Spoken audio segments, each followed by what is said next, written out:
Good morning!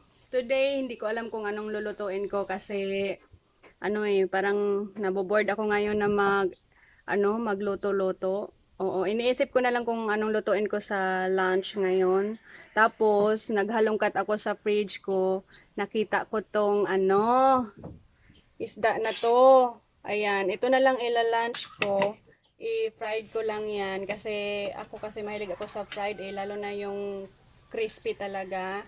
Oo, tapos nakita ko rin tong ground beef. Gagawin ko tong bolognese. Tapos nakabili pala ako nung isang araw nung namalingki ako, nakabili ako ng jackfruit na hiniwa na siya. So, ito na lang gulayin ko to. Lagyan ko ng gata kasi naalala ko dati sa probinsya pa. Ito yung masarap na gulay namin.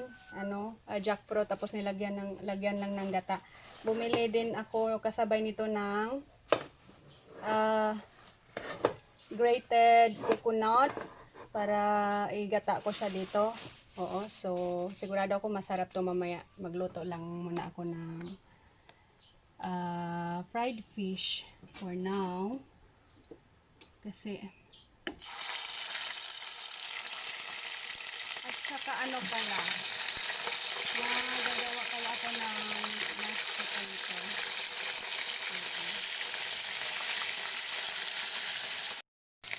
Yan, habang niluluto natin yan, hihintay natin na ma-cook na siya. Balatan ko muna tong potato para sa mashed potato na gagawin ko.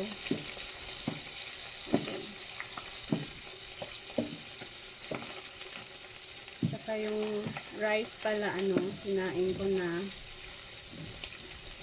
Bali, may gulay na ako, may fish, saka potato.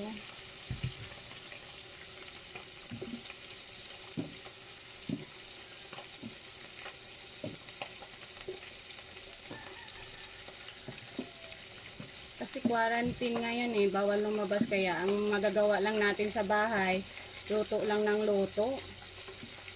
Buti nga ako dito, may malaki akong garden. Pag naboboring ako sa walang ginagawa, sa garden ako naglalaro. Luto na yung first batch. Yan, crispy talaga to kasi ganyan ako pag pag prito, gusto ko yung crispy talaga. Slice na natin tong potato para maboil na natin siya.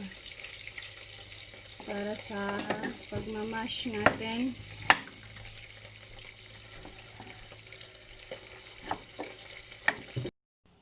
Luto na yung fried fish natin. Tsaka nahiwa ko na rin ang potato. Ngayon papakuluan na lang to para sa pagmamash natin. Dito ko siya pinapakuluan. Yan, pag nakulo yan, lalagay na natin yung potato. And then hintayin na pinapakuluan na natin ang potatoes.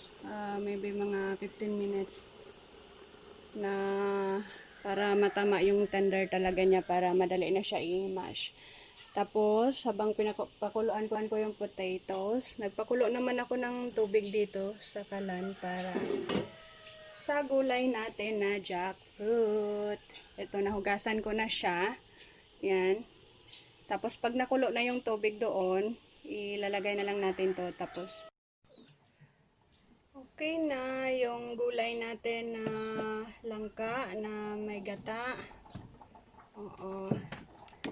Mainit siya masyado. Tapos, okay na rin yung bolognese natin.